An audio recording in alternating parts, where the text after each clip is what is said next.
things you should know about cognitive maps and navigating the map of the mind.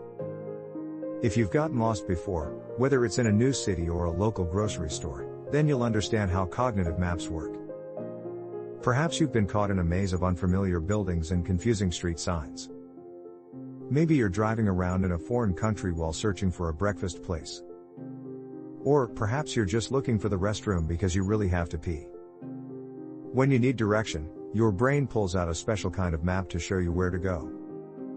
Cognitive maps are like your mind's very own navigation system. It helps you absorb information about your surroundings so you won't keep going in circles.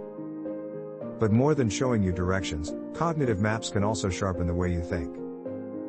What are cognitive maps?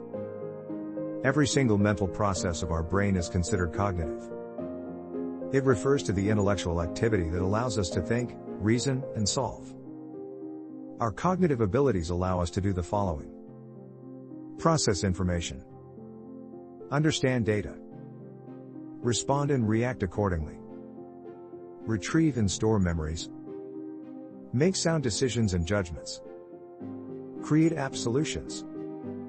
Now, when we talk about cognitive maps, we refer to our mind's representation of a certain environment. Cognitive maps are sometimes called mental maps or mind maps.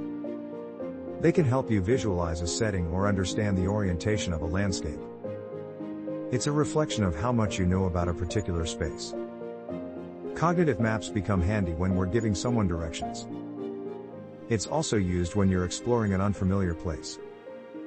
During these situations, your mind gives you a layout of images that helps you pinpoint a location. Your brain's ability to create cognitive maps speaks volumes about the way you learn. It shows how sharp you are when it comes to storing and recalling spatial information. Think of it as your brain's own ways. The mind behind mind mapping. The concept of cognitive maps was born because of rats. Yes, rats. In 1948, an American psychologist named Edward Tolman conducted an experiment.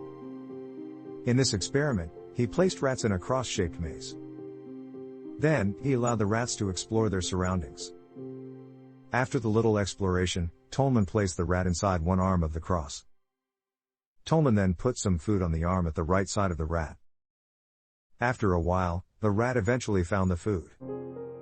Soon, the rat became familiar with this setup. He knew that the food was always to his right. This behavior showed that he was already conditioned to his environment. But there's more to it. Tolman placed the food at a different arm, an arm that the rat isn't used to.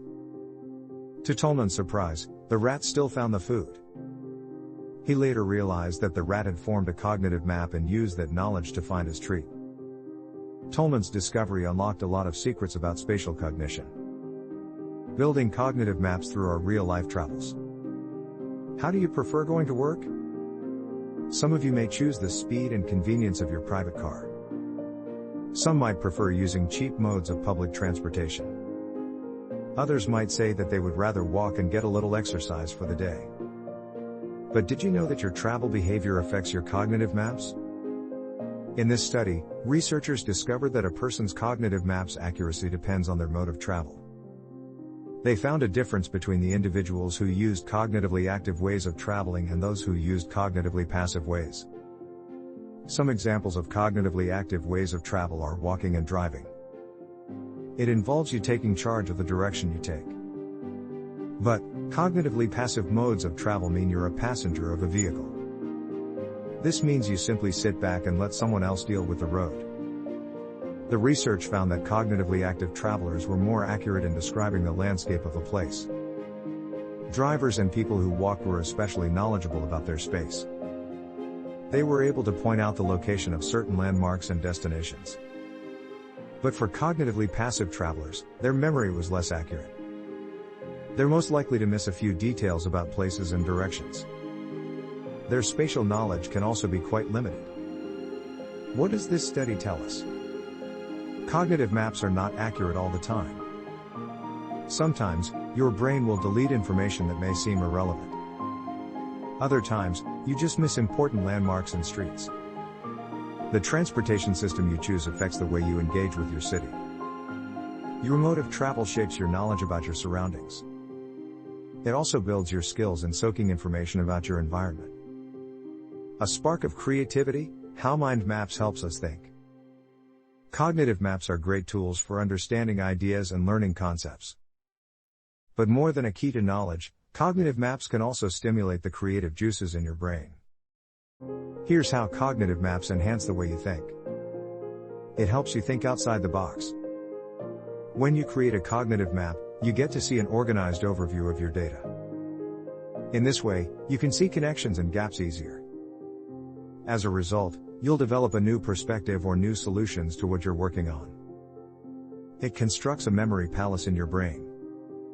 Making cognitive maps aids you in recalling information. When you visit and revisit certain memories or experiences, they tend to stick to your brain. In effect, your ability to memorize and recall ideas is enhanced. It's a strategy for retaining knowledge. Having a hard time studying for an exam? Try making a mind map of keywords, pictures, and colors. This technique helps your brain remember associations and important words better. It's the partner of brainstorming. Brainstorming and mind mapping go hand in hand. By creating a mind map as you brainstorm, you allow yourself to dig deeper and look further. Through this exploration, you can make new connections and come up with fresh ideas. It helps you focus. Ever find your thoughts and ideas overwhelming because they're all over the place? When you're overwhelmed with information, you might have a hard time making decisions. Through mind mapping, you can organize, sort, and compare the ideas that are swimming in your brain. It jumpstarts your imagination. The best thing about cognitive maps is that they can come in different forms.